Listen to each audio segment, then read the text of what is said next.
ఇప్పుడు మనం మాట్లాడబోయేది ఏంటంటే లా ఆఫ్ అట్రాక్షన్ గురించి మాట్లాడుతున్నాను.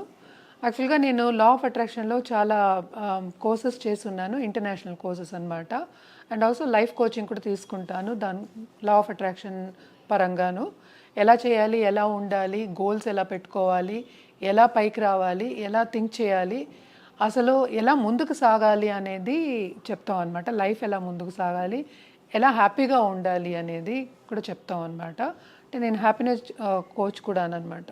సో ఫస్ట్ మనం మాట్లాడేది ఏంటంటే లా ఆఫ్ అట్రాక్షన్ గురించి. లా ఆఫ్ అట్రాక్షన్ అంటే ఏంటంటే అసలు లైక్ అట్రాక్ట్స్ లైక్ అనేది లా ఆఫ్ అట్రాక్షన్ అంటే ఏంటి? మనం పాజిటివ్గా థింక్ చేస్తే పాజిటివ్ వస్తుంది, నెగిటివ్గా థింక్ చేస్తే నెగిటివే వస్తుంది. సో మనం అందరూ మనుషులే కదా, ఎప్పుడూ పాజిటివ్ థింక్ చేయాలంటే కుదరదు, ఎప్పుడు నెగిటివ్ థింక్ చేయాలంటే కుదరదు కదా. సో పాజిటివ్ అట్రాక్ట్ చేయాలి అంటే మనం ట్రైన్ చేసుకోవాలి. అంటే ఏంటి, మనం ఎలా ట్రైన్ చేసుకోవాలి అనేది మనం మాట్లాడుకుందాం తర్వాత.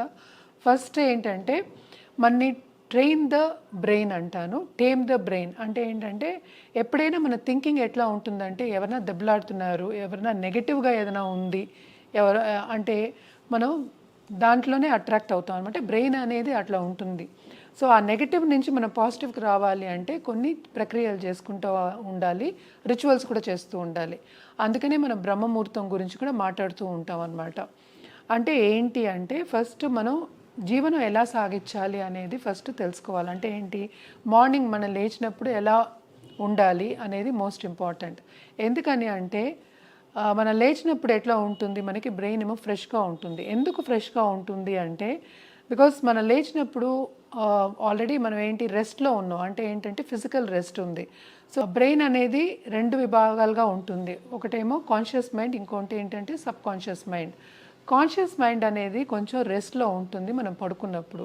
సబ్ కాన్షియస్ మైండ్ అనేది వర్క్ అవుతూనే ఉంటుంది, అది దానికి రెస్ట్ ఉండదు. అంటే ఏంటంటే గుండె కొట్టుకుంటూనే ఉంటుంది, అలాగే బ్లడ్ ఫ్లో అవుతూనే ఉంటుంది బాడీకి. అది ఎలా అవుతుంది, ఆ సబ్ కాన్షియస్ మైండే కంట్రోల్ చేస్తూ ఉంటుంది అనమాట. కానీ సబ్ కాన్షియస్ మైండ్లో మనం దానికి పెడుతున్నామో దాంట్లో ఏంటంటే మనకి ఒక సీడ్ వేసుకోవాలని సబ్ కాన్షియస్ మైండ్లో మనకి బలంగా నాటుకుపోవాలి అంటే మనం కాన్షియస్ మైండ్లో కూడా సీడ్ వేసుకోవాలన్నమాట. అంటే ఏంటంటే పాజిటివ్ సీడ్ అనేది వెరీ ఇంపార్టెంట్. దీనికి చాలా టెక్నిక్స్ ఉన్నాయి, చేయొచ్చు. కానీ ఫస్ట్ మనం పాజిటివ్గా ఉంటేనే మనకు పాజిటివ్ అట్రాక్ట్ అవుతుంది. మన సనాతన ధర్మంలో కూడా ఏం చెప్పారు అంటే తదాస్తు దేవతలు ఉంటారు, అందుకని మంచే మాట్లాడాలి ఎప్పుడు అని చెప్పారు. అది కూడా చాలామంది చేయలేకపోతున్నారు. ఎందుకంటే మన జీవనం కూడా ఫాస్ట్గా అయిపోతుంది, చాలా ఫాస్ట్గా అయిపోయింది. అంటే ఎవరికి టైంలు ఉండట్లే ఈ కాలంలో. అంటే మనం టైం తీసుకుని మన పర్సనల్ డెవలప్మెంట్కి చేసినప్పుడే మనకి ఇవన్నీ మనకు కావాల్సింది మనకి అట్రాక్ట్ అవుతుంది అనమాట. అంటే ఎలా చేయాలి అనేది ఫస్ట్ లేవగానే ఏంటంటే మనం అందుకనే ఇదివరకు కూడా మనకి చెప్పేవాళ్ళు ఏంటంటే చేయి చూసుకునేవాళ్ళు, చేతిలో ఏంటి దేవుణ్ణి చూసుకునేవాళ్ళు. అంటే దేవుణ్ణి తలుచుకుంటే రోజంతా బాగుంటుంది అన్న ఒక విషయం మీద అనమాట. మీకు రోజంతా బాగుండాలి, రోజంతా మీకు ఫ్రూట్స్ రావాలి అంటే ఫలించాలి, మీకు కావాల్సింది జరగాలి అన్నప్పుడు తప్పక మనం లేచినప్పుడు పాజిటివ్గానే ఉండాలన్నమాట. అందుకనే మనం మిలియనర్ మార్నింగ్ రొటీన్ అని కూడా మాట్లాడుకుంటాం. అంటే హై ఫ్లయర్స్ చాలామంది ఉంటారు కదా, చాలా అచీవ్ చేసేవాళ్ళు ఉంటారు కదా, వాళ్ళు ఒక డిసిప్లిన్డ్గానే ఒక డేని పెట్టుకుంటారు. సో పొద్దున్న లేవగానే డిసిప్లిన్ అనేది వెరీ వెరీ ఇంపార్టెంట్. అంటే ఫస్ట్ ఏంటంటే మనకు కావాల్సిన దాన్ని మనం అనుకోవాలంటే మన డిజైర్ ఏంటుందో దాన్ని అనుకోవాలన్నమాట. అంటే చాలామందికి కోరికలు ఉంటాయి, నేనేమో ఇంత డబ్బు సంపాదించేయాలి, ఇంత పైకి వచ్చేయాలి, అందరూ నన్ను రికగ్నైజ్ చేయాలి, అంటే పాలిటిక్స్లో కూడా ఎదగాలనే వాళ్ళు ఉంటారు, కంపెనీలో ఎదగాలనే వాళ్ళు ఉంటారు, చదువుకునే వాళ్ళు ఉంటారు. వీళ్ళందరికీ ఫస్ట్ ఏం చెప్తామంటే ఫస్ట్ రాసుకోండి, మీకు ఏం కావాలో ఫస్ట్ రాసుకుని అది చూడమంటాం.